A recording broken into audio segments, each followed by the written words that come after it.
ಪ್ರೇಮಿಯಿಂದ ಕಾರಿಗೆ ಬೆಂಕಿ ಹಚ್ಚಿದ ಪ್ರಕರಣ ನಿಮಗೆಲ್ಲ ನೆನಪಿದ್ದೇ ಇದೆ. ಸೊ ಈ ಪ್ರಕರಣಕ್ಕೆ ಸಂಬಂಧಪಟ್ಟಂತೆ ವಿಚಾರಣೆಗೆ ಒಳಪಡಿಸಿದಾಗ ಒಂದು ಕಡೆಗೆ ಸಂತ್ರಸ್ತ ಯುವತಿ ಹೇಳಿರುವಂತಹ ಹೇಳಿಕೆ ಬೇರೆ, ಹಾಗೆ ಆ ರೌಡಿ ಕೊಟ್ಟಂತಹ ಸ್ಟೇಟ್ಮೆಂಟ್ ಬೇರೆ. ಎರಡೂ ವಿಚಾರಕ್ಕೆ ಸಂಬಂಧಪಟ್ಟಂತೆ ಮಾಹಿತಿ ಸಿಗ್ತಾ ಇದೆ, ಇಂಟ್ರೆಸ್ಟಿಂಗ್ ವಿಚಾರಗಳು ಬೆಳಕಿಗೆ ಬರ್ತಾ ಇದೆ.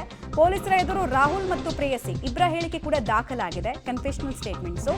ರಾಹುಲ್ ಸಹವಾಸ ಬೇಡ ಅಂತ ಬಿಟ್ಟೆ ಅಂತ ಪ್ರೇಯಸಿ ಹೇಳಿದ್ದಾರೆ, ಯಾಕಂದ್ರೆ ಆತ ರೌಡಿ ಆಗಿದ್ದ ಅಂತ.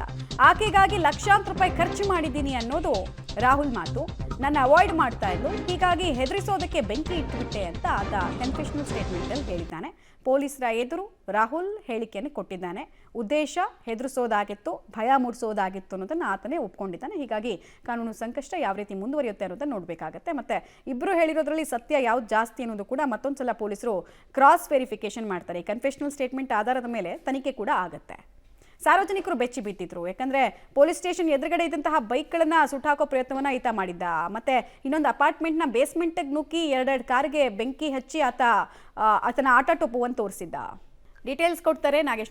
ಈಗ ಕನ್ಫೆಷನಲ್ ಸ್ಟೇಟ್ಮೆಂಟ್ನಲ್ಲಿ ಆತ ತಾನೇ ಮಾಡಿದ್ದೀನಿ ಮತ್ತೆ ಹೆದರಿಸೋ ಉದ್ದೇಶ ಆಗಿತ್ತು ಅಂತೆಲ್ಲ ಹೇಳಿರೋದ್ರಿಂದ ಸೆಕ್ಷನ್ಸ್ ಎಷ್ಟು ಸ್ಟ್ರಾಂಗ್ ಆಗುತ್ತೆ, ಏನೇನು ಸೆಕ್ಷನ್ಸ್ ಹಾಕಿದ್ದಾರೆ, ಮತ್ತೆ ಯುವತಿ ಹೇಳ್ತಾ ಇರೋ ವಿಚಾರದಲ್ಲೂ ಏನು ಕ್ರಾಸ್ ವೆರಿಫಿಕೇಶನ್ ಅನ್ನ ಪೊಲೀಸರು ಮಾಡಿದ್ದಾರೆ ಅಂತ.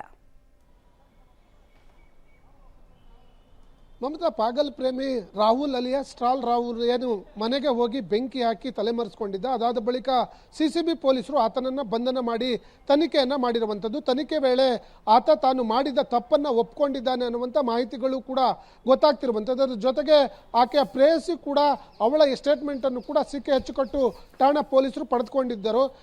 ಇತ್ತೀಚೆಗೆ ರಾಹುಲ್ ಅವರ ವರ್ತನೆ ಭಾಳ ಕೆಟ್ಟದಾಗಿತ್ತು. ಆ ಕಾರಣಕ್ಕೆ ಆತ ರೌಡಿ ಅನ್ನುವಂಥ ವಿಚಾರವನ್ನು ಗೊತ್ತು ಮಾಡಿಕೊಂಡು ಆತನ ಅವಾಯ್ಡ್ ಮಾಡಲಿಕ್ಕೆ ಪ್ರಯತ್ನವನ್ನು ಪಡ್ತಿದ್ದೆ ಅನ್ನುವಂಥ ಮಾಹಿತಿಯನ್ನು ಪೊಲೀಸರ ಮುಂದೆ ರಾಹುಲ್ನ ಪ್ರೇಯಸಿ ಹೇಳಿದ್ದಾರೆ ಅನ್ನುವಂಥ ಮಾಹಿತಿಗಳು ಕೂಡ ಇರುವಂಥದ್ದು. ಅದಲ್ಲದೆ ಆರೋಪಿ ಕೂಡ ತಾನು ಈ ಪ್ರೀತಿ ಮಾಡುವಂಥ ಸಂದರ್ಭದಲ್ಲಿ ಲಕ್ಷಾಂತರ ರೂಪಾಯಿ ವ್ಯಯಿಸಿದ ಕಾರಣಕ್ಕಾಗಿ ಆಕೆ ನನಗೆ ಅವಾಯ್ಡ್ ಮಾಡ್ತಾ ಇದ್ಲು, ಆ ಕೋಪಕ್ಕೆ ನಾನು ಬೆಂಕಿ ಹಾಕಿದ್ದಾಗಿ ಆ ತನಿಖೆ ವೇಳೆ ಆತ ಒಪ್ಕೊಂಡಿದ್ದಾನೆ ಅನ್ನುವಂಥ ಮಾಹಿತಿಗಳು ಕೂಡ ಗೊತ್ತಾಗ್ತಿರುವಂಥದ್ದು. ಆರೋಪಿಯ ವಿರುದ್ಧ ಈಗಾಗಲೇ ಸಿಕೆಎಚ್ ಕಟ್ಟು ಪೊಲೀಸ್ ಠಾಣೆಯಲ್ಲಿ ಕೊಲೆ ಯತ್ನ ಪ್ರಕರಣ ದಾಖಲಾಗಿದ್ದು, ಉಳಿದಂತೆ ಸುಬ್ರಹ್ಮಣ್ಯಪುರ ಪೊಲೀಸ್ ಠಾಣೆಯಲ್ಲೂ ಕೂಡ ಒಂದು ದೂರು ದಾಖಲಾಗಿದೆ. ಕಾರುಗಳಿಗೆ ಬೆಂಕಿ ಹಾಕಿದ ಪ್ರಕರಣಕ್ಕೆ ಸಂಬಂಧಪಟ್ಟಂತೆ ದೂರನ್ನು ದಾಖಲಿಸಿಕೊಂಡಿರುವಂಥ ಪೊಲೀಸರು ಹೆಚ್ಚಿನ ತನಿಖೆಗೆ ಒಳಪಡಿಸಿರುವಂಥದ್ದು. ಆರೋಪಿಗಳ ವಿರುದ್ಧ ಯಾವುದೇ ಕಾರಣಕ್ಕೂ ಆತ ಹೊರಗಡೆ ಬರಬಾರ್ದು ಅನ್ನುವಂಥ ಕಾರಣಕ್ಕೆ ಪೊಲೀಸರು ಕಠಿಣ ಶಿಕ್ಷೆಗಳನ್ನು ಕೊಡಿಸುವ ನಿಟ್ಟಿನಲ್ಲಿ ಈಗಾಗಲೇ ಸೆಕ್ಷನ್ಸ್ಗಳನ್ನು ಹಾಕಿ ತನಿಖೆಯನ್ನು ಮುಂದುವರಿಸಿರುವಂಥದ್ದು. ಮಮತಾ,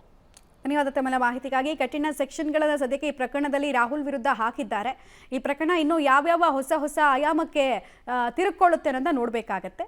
ಈಗ ರಾಹುಲ್ ಪ್ರೇಯಸಿಯ ಸ್ಟೇಟ್ಮೆಂಟನ್ನು ಕೂಡ ಪೊಲೀಸರು ರೆಕಾರ್ಡ್ ಮಾಡಿದ್ದಾರೆ ಮತ್ತು ಆಕೆ ಅನೇಕ ರೀಸನ್ಗಳನ್ನು ಕೊಟ್ಟಿದ್ದಾಳೆ. ಆತ ರೌಡಿ ಶೀಟರ್ ಆಗಿದ್ರಿಂದ ಯಾವುದೇ ಕ್ರೈಮನ್ನು ಆತ ಮಾಡಿದ್ರು ಮನೆ ಹತ್ರ ಬರ್ತಾ ಇದ್ರು, ಹೀಗಾಗಿ ನನಗೆ ಮುಜುಗರ ಆಗ್ತಾ ಇತ್ತು, ಫ್ಯಾಮಿಲಿಗೆ ಮುಜುಗರ ಆಗ್ತಾ ಇತ್ತು, ಹೀಗಾಗಿ ಆತನ ಸಹವಾಸ ಬಿಟ್ಟೆ ಅನ್ನೋದು ಪ್ರೇಯಸಿಯ ವರ್ಷನ್ ಆಗಿದ್ರೆ, ಈಕೆಗೋಸ್ಕರ ನಾನು ಲಕ್ಷಾಂತರ ರೂಪಾಯಿ ಖರ್ಚು ಮಾಡಿದೆ, ಆಮೇಲೆ ಆ ಕಾರ್ ಸುಟ್ಟೋಯ್ತಲ್ಲ, ಆ ಕಾರ್ನು ಕೂಡ ನಾನೇ ಕೊಡಿಸಿದ್ದು, ಹೀಗಾಗಿ ನನಗೆ ಸಿಟ್ಟು ಬಂತು, ನಾನು ಹಿಂಗೆ ಮಾಡಿದೆ ಅಂತ ಆತ ಕನ್ಫೆಷನಲ್ ಸ್ಟೇಟ್ಮೆಂಟಲ್ಲಿ ಹೇಳಿಕೆಯನ್ನು ಕೊಟ್ಟಿದ್ದಾನೆ.